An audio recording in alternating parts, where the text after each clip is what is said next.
Congress party spokes person Sandhya Reddy Bojja గారు. సంధ్యారెడ్డి గారితో మాట్లాడదాం, మరిన్ని విషయాలు తెలుసుకుందాం. నమస్కారం సంధ్యారెడ్డి గారు. నమస్తే అండి. ఎలా ఉన్నారు మేడం? చాలా బాగున్నాం. గవర్నమెంట్ వచ్చింది, మీకు ఆ రోజు కూడా చెప్పాను. అవును, మనం అంతకుముందు మనం కలిసాము, అప్పుడు రిజల్ట్ రాలేదు. తప్పకుండా 100% గవర్నమెంట్ వస్తుంది, ప్రజలు కోరుకుంటున్నారు అని నేను చెప్పానా? అవును, చెప్పినట్టుగానే వచ్చింది. అధికారం వచ్చినాక మళ్ళీ వస్తా అని చెప్పిన. అవును, గవర్నమెంట్ వచ్చిన తర్వాత అధికారం అంటే మళ్ళీ అది వేరు.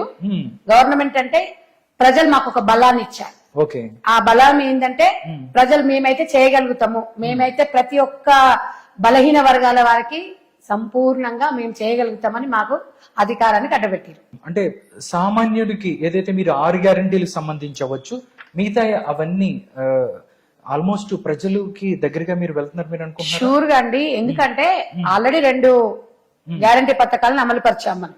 ఒకటి ఉచిత బస్సు, ఒకటి ఆరోగ్యశ్రీ. ఇది 10 లక్షలు కూడా పెంచడం జరిగింది. ఇంకా ఇప్పుడు రేషన్ కార్డు కూడా ఆల్మోస్ట్ అవుతుంది. తర్వాత ఇప్పుడు ఇంకా 2 పథకాలు కూడా ప్రారంభించడానికి ఇప్పుడు ఇంద్రమ్మ ఇండ్ల గురించి కూడా ఎంక్వైరీ నడుస్తుంది. ఊర్లలో ప్లేస్ ఉంటే ఊర్లలో దానికి సంబంధించిన గ్యారంటీ పథకాలది, ఈ 200 యూనిట్ల కరెంట్ కూడా ఆలోచిస్తున్నారు. తప్పకుండా రైతు బంధు విషయంలో కూడా ఫిబ్రవరి ఎండింగ్ వరకు కూడా అందరికి ఇచ్చేస్తాము. దాంట్లో డౌట్ పడాల్సిన అవసరం లేదు. గత ప్రభుత్వం ఉన్నప్పుడు కొన్నిసార్లు మార్చడం కూడా పడ్డది.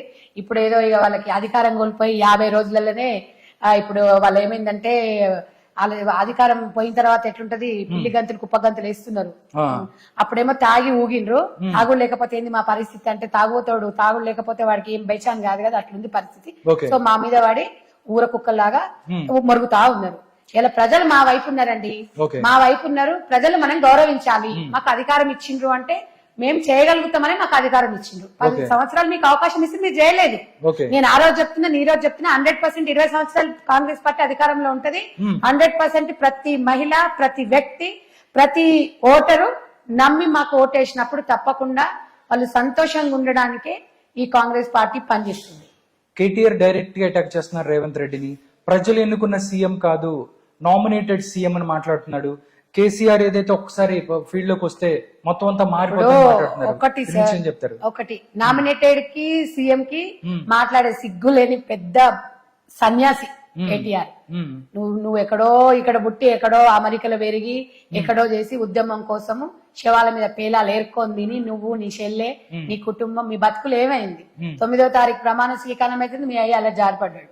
ఇప్పటి వరకు మీరు అసెంబ్లీలో రాలేదు. ఈ బతుకులు తగలయ్యా, ఇంకెందుకు రేవంత్ రెడ్డి మీద ఏడ్చి వస్తున్నారు? టైగర్ అదే చెప్పినాం. ఇలా ఒక్క టైగర్ కాదు, కాంగ్రెస్ పార్టీలో 100 టైగర్లు ఉన్నాయి. ఈ టైగర్ అంటే ప్రజల కోసం పనిచేస్తాడు. రేవంత్ రెడ్డి గారు ఒక మాస్ లీడరు, ఆయన ఒక రైతు బిడ్డ, ప్రజల కోసము పుట్టిన వ్యక్తి. మీరు అదొకటి గుర్తుపెట్టుకోండి. రేవంత్ రెడ్డి మీద అన్నారు అంటే తెలంగాణ ప్రజల మీద మీరు అన్నట్టే. ఒక్కటి గుర్తు పెట్టుకోవాలి, రాజకీయాలు వేరు, అధికారం వేరు. పార్టీలు వేరు, అధికారం వేరు. అధికారం వచ్చిన తర్వాత మన ప్రజలు ఇచ్చిన తీర్పుని గౌరవించాలని ఇంగిత జ్ఞానం కూడా మీకు లేదు, మీ అయ్య మీకు నేర్పియలేదు.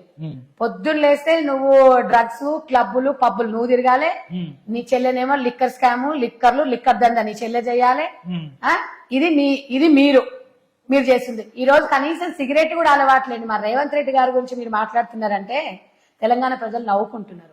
ఇలా తెలంగాణ ప్రజలు అవకాశం ఇచ్చింది 5 సంవత్సరాలు, మాకు 10 సంవత్సరాలు మీరు ఏం పీకిండ్రు? ఇలా తెలంగాణ ప్రజల నుంచి నేను మిమ్మల్ని అడుగుతున్నా, ఏం పీకిండ్రు? మళ్ళీ ఏం పీకుదామని చెప్పి ఈ రోజు మేము వస్తాం అంటే ఎట్లా వస్తారు? అంటే ఏమనుకుంటున్నారు? తమాషాలు అనుకుంటున్నారా? అంటే ఏదో బీజేపీతో మేము కుమ్మక్కైనాం. బీజేపీ పార్టీ గురించి మీరు మురవండి, మేము మురవం. తెలంగాణలో బీజేపీ పార్టీ అనేది ఎక్కడ కూడా లేదు, దాని ప్రభావం కూడా లేదు. దాని గురించి మేము ఆలోచించాల్సిన అవసరం కూడా లేదు. ఒక్కటండి, ఎలక్షన్ల వరకు వేరుంటది. ఎలక్షన్ల తర్వాత బీజేపీకి గెలిచిన ఎమ్మెల్యేలను కలుపుకొని పోతాము, టీఆర్ఎస్ కి గెలిచిన ఎమ్మెల్యేలను కలుపుకొని పోతాము. ప్రతి ఒక్క నియోజకవర్గానికి కాంగ్రెస్ పార్టీకి ఎమ్మెల్యేకి ఎట్లా ఫండ్ ఇస్తున్నామో వాళ్ళకి ఇస్తాము. ఇవన్నీ నియోజకవర్గాలు తెలంగాణలో అంతర్భాగమని కేసీఆర్ గారు, మన రేవంత్ రెడ్డి గారు చెప్తున్నారు. గతంలో కేసీఆర్ నియంత్రణ పాలన చేసిరు. కాంగ్రెస్ ఉన్న ఎమ్మెల్యేలకు ఒక్క ఫండ్ కూడా ఇవ్వకుండా సిరిసిల్ల, సిద్దిపేట, గజ్వేల్ మాత్రమే డెవలప్ చేసుకుంటారు. మరి నువ్వు కామారెడ్డిలో అంత పీక్తా ఏక్తా అన్నోడివి, నువ్వు థర్డ్ ప్లేస్ లో ఎట్లా పోయినావు? అది ఒక్కసారి తిరిగి చూసుకో. ఆకాశం మీద చూస్తే మన మీద పడుతుంది, అది చూసుకోండి. కింద మీద మూసుకొని మీకు ప్రజలు ఇచ్చిన తీర్పుని గౌరవించి మీ నియోజకవర్గాలు నమ్మకం పెట్టుకొని ఓటేసిరు కదా, బామార్దులు పనిచేయరు. ఓకే. ఇక నీ చెల్లె ఏదో దొడ్డిదారిలో వచ్చి ఎమ్మెల్సీ తెచ్చుకుంది, ఆ ఉన్న పదవిని పెట్టుకొని ఒళ్ళు దగ్గర పెట్టుకొని ప్రజలకు పని చేయమని చెప్పండి. ఊర్ల మీద వాడి పిచ్చి కుక్కల్లాగా మొరిస్తే మామూలుగా కొట్టరు ప్రజలు. కాబట్టి ఒక్కటి చెప్పదలుచుకున్నానండి. కేసీఆర్ వస్తున్నాడు అంటున్నాడు, ద బాస్ ఈస్ బ్యాక్ అంటే ఇంతకు ముందు కేసీఆర్ లేడా? బాస్ ఈస్ కమింగ్ అంటే కమాన్ కమాన్ అనే కదా ఇరగబడ్డాడు.